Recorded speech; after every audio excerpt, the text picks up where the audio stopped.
హైదరాబాద్ లో lotus pond దగ్గర ఉన్నటువంటి వైఎస్ జగన్మోహన్ రెడ్డికి సంబంధించిన ఇంటి దగ్గర పోలీసులు తనిఖీలు చేపడుతున్నటువంటి పరిస్థితి. గతంలోనే అక్రమ నిర్మాణానికి సంబంధించినటువంటి విషయంలో కూల్చివేత కూడా జరిగినటువంటి నేపథ్యంలోనే పూర్తి స్థాయిలో అక్కడ తనిఖీలు జరుగుతూ ఉన్నాయి. ఏదైతే అక్కడ జగన్మోహన్ రెడ్డికి సంబంధించిన ఇల్లు కట్టడానికి సంబంధించినటువంటి అంశాలు ఉన్నాయో అక్కడ ఎక్కడెక్కడైతే కట్టకూడని చోట ఇల్లులు కట్టినా లేకపోతే గోడలకు సంబంధించినటువంటి నిర్మాణానికి సంబంధించిన విషయంలో కూడా పూర్తి స్థాయిలో బుల్డోజర్లు కూల్చివేతకు అక్కడ జరుగుతున్నటువంటి పరిస్థితి. అసలు జగన్మోహన్ రెడ్డి ఇంటి పైన ప్రధానంగా ఎందుకు ఫోకస్ పెట్టిరు, ఎందుకు జగన్మోహన్ రెడ్డికి సంబంధించిన ఇంటిని కూల్చివేతకు గురి చేస్తా ఉన్నారో ఒకసారి నాతో పాటు మాట్లాడడానికి పొలిటికల్ ఎడిటర్ ఇక్కడ వలియన్న లైవ్ లో ఉన్నాడు. వలియన్నతో మాట్లాడదాం. వలియన్న, ఏం జరుగుతా ఉంది? ఆంధ్రప్రదేశ్ కి సంబంధించిన మాజీ ముఖ్యమంత్రి జగన్మోహన్ రెడ్డికి సంబంధించిన ఇంటి పైననే పూర్తి స్థాయిలో అక్కడ విచారణ జరుగుతున్న పరిస్థితి. ఆయన ఇంటి పైన గతంలో ఆఫీస్ ని కూల్చేసి ఇక్కడ ఇల్లును కూడా కూల్చేద్దామంటూ కూడా ప్రయత్నాలు చేస్తున్నారంటూ ఒక చర్చ నడుస్తుంది. అసలు ఏం జరుగుతా ఉందో, ఎందుకు లోటస్ పాండ్ దగ్గర ఉన్నటువంటి ఇంటి పైన తనిఖీలు ఎందుకు జరుగుతున్నాయి అన్న? తిరుపతి వైఎస్ జగన్మోహన్ రెడ్డి హైదరాబాద్లో ఉన్నటువంటి నివాసం లోటస్ పాండ్ దగ్గర అధికారులు తనిఖీలు చేస్తున్నారు. ముఖ్యంగా లోటస్ పాండ్ ఆ నివాసం మొత్తం కూడా ఇటువైపు నుంచి అటు చివరి నుంచి ఇటు చివరి వరకు ఆ నిర్మాణాన్ని మొత్తాన్ని కూడా పరిశీలిస్తున్నట్టు తెలుస్తుంది. విజిలెన్స్ కమిషనర్ రంగనాథ్ ఆధ్వర్యంలో కొంతమంది అధికారుల బృందం ఈరోజు ఉదయం నుంచి కూడా అక్కడ తనిఖీలు చేసిన పరిస్థితి. ముఖ్యంగా బఫర్ జోన్లో ఈ నిర్మాణం చేపట్టారంటూ పెద్ద ఎత్తున స్థానికుల నుంచి కూడా ఫిర్యాదులు వస్తున్నాయి. ఎందుకంటే చిన్నపాటి వర్షం పడ్డప్పటికి కూడా స్థానికులకు తీవ్రంగా ఇబ్బంది కలుగుతుంది. అక్కడ పూర్తి స్థాయిలో కాలనీలోకి వాటర్ వెళ్తుంది. దీనికి కారణం ఏంటంటే లోటస్ పాండ్ అక్కడ అక్రమ నిర్మాణం జరిగింది, పెద్ద పెద్ద గోడలను కట్టారు. సో దానివల్ల ఆ వాటర్ మొత్తం ఇటువైపు వస్తుందని ఒక కంప్లైంట్స్ పెద్ద ఎత్తున జరిగిన నేపథ్యంలో ఇప్పుడు వర్షాకాలం కూడా వస్తున్న నేపథ్యంలో విజిలెన్స్ కమిషనర్ రంగనాథ్ కొంతమంది అధికారులతో అక్కడికి వెళ్ళి పూర్తి స్థాయిలో సమీక్ష చేశారు. సో రంగనాథ్ చాలా సీరియస్ అయినట్టుగా తెలుస్తుంది లోటస్ పాండ్ నిర్మాణానికి సంబంధించి.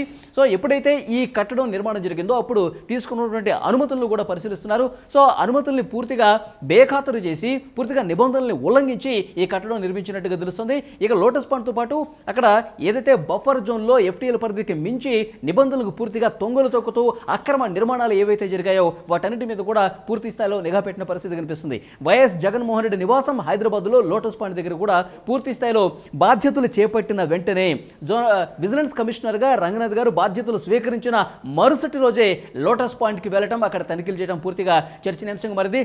రాజకీయంగా ఒక దుమారం రేగుతున్నటువంటి పరిస్థితి కూడా కనిపిస్తుంది. గతంలో కూడా మనం చూసాం తిరుపతి లోటస్ పాండ్ దగ్గర పూర్తి స్థాయిలో సెక్యూరిటీ అవుట్ పోస్ట్ ను కూడా ప్రొక్లైన్లు తీసుకొచ్చి బుల్డోజర్లు తీసుకొచ్చి కూల్చివేసిన పరిస్థితి మనం చూసాం. అప్పుడు కూడా కొంత ఉద్రిక్త పరిస్థితి కనిపించింది. వైఎస్ఆర్ కాంగ్రెస్ పార్టీకి సంబంధించిన కొంతమంది కార్యకర్తలు లోటస్ పాండ్ దగ్గర చేరుకుని కొంత హడావుడి చేసే ప్రయత్నం చేశారు. అందుకే పోలీసు బందోబస్తును కూడా ఏర్పాటు చేసి లోటస్ పాండ్ దగ్గర అక్కడ సెక్యూరిటీ అవుట్ పోస్ట్ ను అంటే రోడ్డుకి ఇంకా రోడ్డు పరిధిని అతిక్రమించి కూడా షెడ్లు ఏర్పాటు చేశారు, సెక్యూరిటీ అవుట్ పోస్ట్ ను ఏర్పాటు చేశారు. అది పూర్తిగా నిబంధనలకు విరుద్ధంగా ఉంది. వాహనదారులు అక్కడ ఫుట్పాత్ మీద నడిచేవాళ్ళు, కాలినడకన వెళ్లే వాళ్ళందరూ కూడా తీవ్రంగా ఇబ్బంది పడుతున్నారు. కొన్ని వందల సార్లు మేము అధికారులకు కంప్లైంట్ చేశాము, ఎవరు కూడా పట్టించుకునే పరిస్థితి లేదు. ఇక్కడ వీళ్ళకి అధికారం ఉంది కదా అని చెప్పి ముఖ్యమంత్రిగా ఉన్నప్పుడు వైఎస్ జగన్మోహన్ రెడ్డి గారు అక్కడ అడపదడప వచ్చే ఉండేవాళ్ళు. సో జగన్మోహన్ రెడ్డి నివాసం కాబట్టి ఇట్లా నిబంధనలు గాలి కుదిలేస్తారా, ఇట్లా ఇష్టం వచ్చినట్టుగా ఆక్రమణలు చేసి కబ్జా చేసి నిర్మించేసుకుంటారంటూ పెద్ద ఎత్తున ఇక్కడ స్థానికులు ఫిర్యాదు చేసినప్పుడు కూడా గతంలో పట్టించుకోలేదు. ఎందుకంటే ఆయన అక్కడ ముఖ్యమంత్రిగా ఉన్నారు, ఇక్కడ కూడా తెలంగాణలో ముఖ్యమంత్రిగా కేసీఆర్ గారు ఉన్నారు కాబట్టి దీన్ని ఎట్టి పరిస్థితుల్లో కదల్చలేదు. అప్పుడు ఎన్నిసార్లు స్థానికులు ఫిర్యాదు చేసినా. అయితే జగన్మోహన్ రెడ్డి గారు ఎప్పుడైతే తన పదవిని కోల్పోయారో, ఎప్పుడైతే వైఎస్ఆర్ కాంగ్రెస్ పార్టీ ఓడిపోయిందో అప్పటి నుంచి కూడా ఆయనకి కొన్ని చేదు జ్ఞాపకాలు ఎదురవుతున్నటువంటి పరిస్థితి కనిపిస్తుంది. కొంత చేదు వార్తలు ఆయనకు తగులుతున్నాయి. ఎందుకంటే ఆయన ప్రతిపక్షానికి పరిమితమైన వెంటనే స్థానికులు ఇచ్చిన గతంలో ఇచ్చిన కంప్లైంట్ను కూడా అధికారులు తీసుకున్న పరిస్థితి కనిపిస్తుంది. నిబంధనలకు విరుద్ధంగా ఇక్కడ అక్రమ కట్టడాలు నిర్మించిన నేపథ్యంలో ఉటావుటిన అధికారులు కూడా చాలా సీరియస్గా వర్క్ స్టార్ట్ చేసినటువంటి పరిస్థితి కనిపిస్తుంది. అందుకే ఆ రోజు సెక్యూరిటీ అవుట్ పోస్ట్ ను రోడ్ని ఆక్రమించి కూడా సెక్యూరిటీ అవుట్ పోస్ట్ నిర్మించిన నేపథ్యంలో వెంటనే కూల్చివేసిన పరిస్థితి కనిపిస్తుంది. ఈ నిర్ణయంతో అక్కడ స్థానిక కాలనీవాసులు కూడా కొంత హర్షం వ్యక్తం చేస్తున్న పరిస్థితి కనిపిస్తుంది. సో ఇవాల్టి వార్త ఏంటంటే వర్షాకాలం వస్తున్న నేపథ్యంలో వెంటనే బఫర్ జోన్లో ఏవైతే నిర్మాణాలు ఉన్నాయో వాటిని పూర్తి స్థాయిలో పరిశీలించండి. ఎందుకంటే వర్షాకాలం హైదరాబాద్లో కాలనీలు పూర్తిగా జలమయమయ్యే సిచ్యువేషన్ ఉంటుంది. మోకాళ్ళ లోతు నీళ్లు అనేక కాలనీల్లో లోతట్టు ప్రాంతాల్లో వచ్చే పరిస్థితి ఉంటుంది. సో బఫర్ జోన్లో ఏవైతే కట్టడాలు ఉన్నాయో వాటన్నిటిని కూడా పరిశీలించి అక్కడ స్థానికులు ఇబ్బంది లేకుండా అక్కడ స్థానిక ప్రజలకు ఎలాంటి ఆటంకం కలగకుండా చూడాల్సిన బాధ్యత ఉందని చెప్పి రేవంత్ రెడ్డి గారు అధికారులకు కొంత సీరియస్ గా వార్నింగ్ ఇచ్చే నేపథ్యంలో వెంటనే సమీక్ష చేశారు. సో గతంలో ముఖ్యమంత్రిగా ఉన్నాడు జగన్మోహన్ రెడ్డి. అక్కడ ఆంధ్రాలో కట్టినటువంటి అక్రమకు సంబంధించినటువంటి కట్టడాలు కానివ్వండి, లేకపోతే తెలంగాణకు సంబంధించిన అక్రమ కట్టడాలు కానివ్వండి, ఎందుకంటే గతంలోనే ఆంధ్రాకి సంబంధించినటువంటి విషయంలో ఏదైతే పార్టీ ఆఫీసులు కూడా కూల్చేసేటటువంటి ప్రయత్నం చేశారు, అది చాలా క్లియర్ కట్ గా మనమే మాట్లాడే ప్రయత్నం చేసినాం. ఇక్కడ లోటస్ పాండ్ దగ్గర ఉన్నటువంటి జగన్మోహన్ రెడ్డికి సంబంధించిన ఇల్లు విషయంలో కూడా అక్కడ అక్రమ కట్టడాలు కూల్చివేత కూడా గురవుతున్నటువంటి పరిస్థితి. అంటే జగన్మోహన్ రెడ్డి ఎక్కడెక్కడైతే కబ్జాలు పెట్టి అక్రమంగా కట్టినటువంటి కట్టడాలన్నింటినీ కూడా వేట మొదలుపెట్టినని చెప్పొచ్చా అక్కడ చంద్రబాబు నాయుడు చాలా క్లియర్గా? సో డెఫినెట్గా ఈ పరిస్థితుల్లో దాన్నే అద్దం పడుతున్న పరిస్థితి కనిపిస్తుంది తిరుపతి. ఎందుకంటే ఎప్పుడైతే వైఎస్ఆర్ కాంగ్రెస్ పార్టీ ఓడిపోయిందో, సో అధికారంలో ఉన్నప్పుడు అధికారం చెలాయించినప్పుడు ఏ విధంగా అక్రమాలు చేశారు, ఏ విధంగా అరాచకాలు చేశారు, ఏ విధంగా అక్రమంగా భూముల్ని కబ్జా చేసి నిర్మాణాలు చేశారు, అవన్నీ కూడా ఒక్కొక్కటిగా వెలుగులోకి వస్తున్న పరిస్థితి కనిపిస్తుంది. అధికారం కోల్పోయిన తర్వాత వైఎస్ఆర్ కాంగ్రెస్ పార్టీ అరాచకాలకు సంబంధించి మనం మాట్లాడుకుంటే కనుక అక్కడ ఋషికొండ ప్యాలెస్కు సంబంధించి మొదటిగా వార్త మనం చూసాం. అక్కడ లోపల విజువల్స్ చూస్తుంటే కనుక అక్కడ స్థానికంగా ఎమ్మెల్యేగా ఉన్నటువంటి గంటా శ్రీనివాసరావు గారు కొంతమంది మీడియా పీపుల్ని తీసుకెళ్లి అక్కడ లోపల ఉన్నటువంటి వీడియోలను చిత్రీకరిస్తే కళ్ళు బయర్లు గమ్మే వాస్తవాలు బయటపడ్డాయి.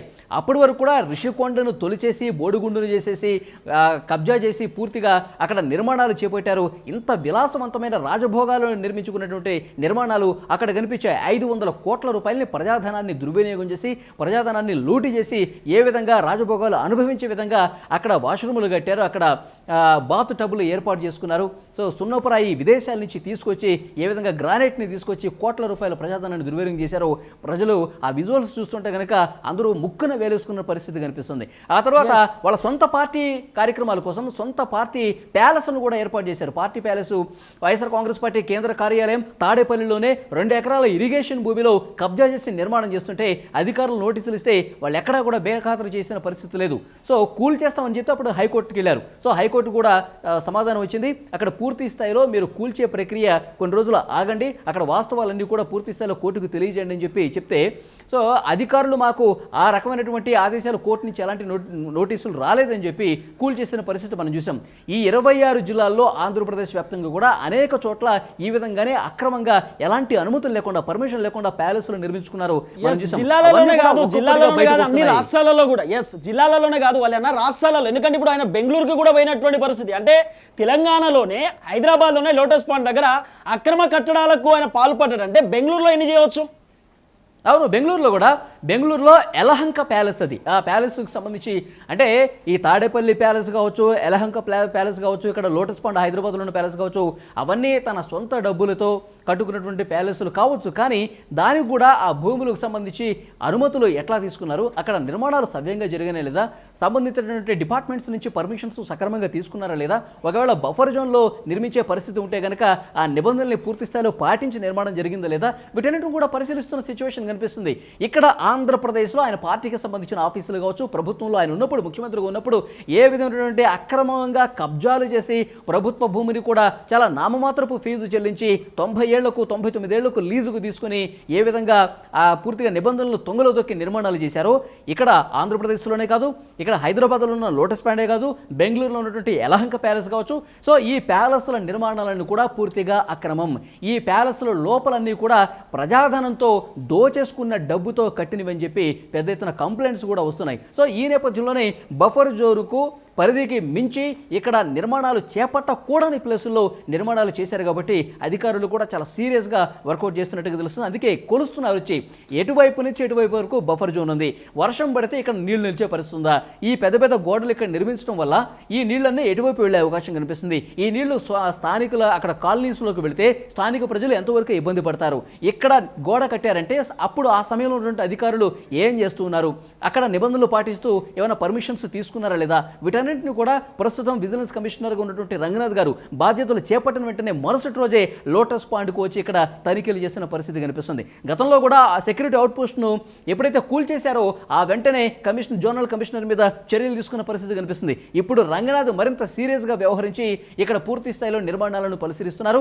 బఫర్ జోన్లో అక్రమంగా కట్టిన ప్రతి నిర్మాణాన్ని కూడా హైదరాబాద్ మొత్తంగా పరిశీలిస్తున్నారు. కానీ మొదటి రోజే జగన్మోహన్ రెడ్డి నివాసాన్ని పరిశీలించారంటే దీన్ని కొంత సీరియస్గా ఆలోచించాల్సినటువంటి విషయంగా కనిపిస్తుంది. ఎందుకంటే జగన్మోహన్ రెడ్డి గారు అధికారం నుంచి దిగిపోయిన తర్వాత ఆయన ఒక్కొక్క అక్రమం అరాచకం బయటకు వస్తుందంటూ సో మీడియాలో కూడా వార్తలు వస్తున్నటువంటి నేపథ్యంలో ఇక్కడ అధికారులు ఎలాంటి సీరియస్గా యాక్షన్ తీసుకుంటారో చూడాలి. ఎస్, ఇంకో విషయం ఏంటంటే అక్కడ చంద్రబాబు నాయుడు ఇక్కడ చాలా క్లియర్గా తెలంగాణకు సంబంధించి మనం రేవంత్ రెడ్డి చూసుకోవచ్చు. రేవంత్ రెడ్డి అధికారంలోకి వచ్చిన తర్వాత ఇటు గూడెం మైపాల్ రెడ్డి కానివ్వండి, మల్లారెడ్డికి సంబంధించిన అక్రమ కట్టడాలను కూడా కూల్చివేతకు గురి చేసేటటువంటి ప్రయత్నం చేసిండు. అంటే జగన్మోహన్ రెడ్డి మాజీ ముఖ్యమంత్రి అయినా సరే ఎవరైనా అవినీతి చేసినా అక్రమాలు చేసినా వదిలిపెట్టమంటూ కూడా ఒక ఇన్స్ట్రక్షన్ ని ఈ విధంగా జారీ చేసే అవకాశం ఉండొచ్చు కదా.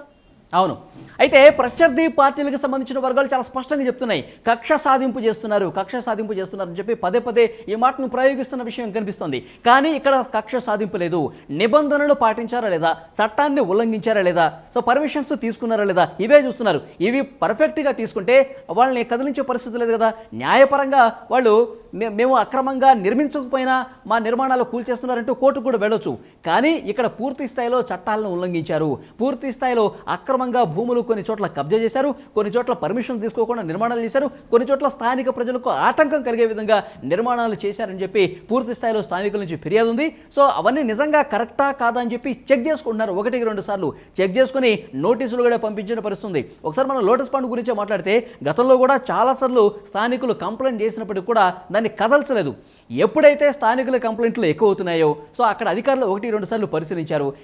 సెక్యూరిటీ అవుట్ పోస్ట్ అనేది నిబంధనలకు పూర్తిగా విరుద్ధంగా రోడ్డు మీదకు వచ్చేసి సెక్యూరిటీ రేకుల షెడ్లు ఏర్పాటు చేశారు, స్థానికంగా వాహనదారులకు ఇబ్బంది కలుగుతుందని చెప్పి 1-2 సార్లు వాళ్ళకి చెప్పారు. వినకపోతే నోటీసులు పంపించారు.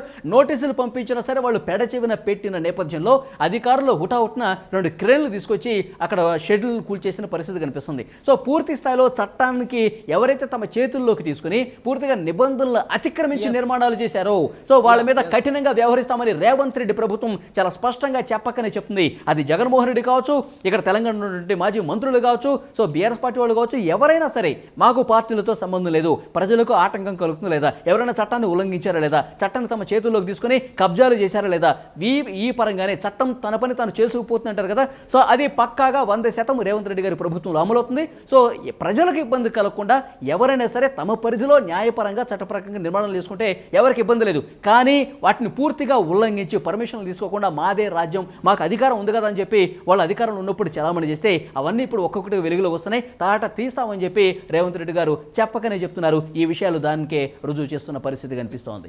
థ్యాంక్ యూ సో మచ్ వలన. సో ఈ వలనకు సంబంధించినటువంటి క్లియర్ కట్ అనాలిసిస్ మొత్తానికి తెలంగాణ ముఖ్యమంత్రి రేవంత్ రెడ్డి చాలా క్లియర్ కట్ ఇన్స్ట్రక్షన్స్ ని కూడా జారీ చేస్తున్నటువంటి పరిస్థితి.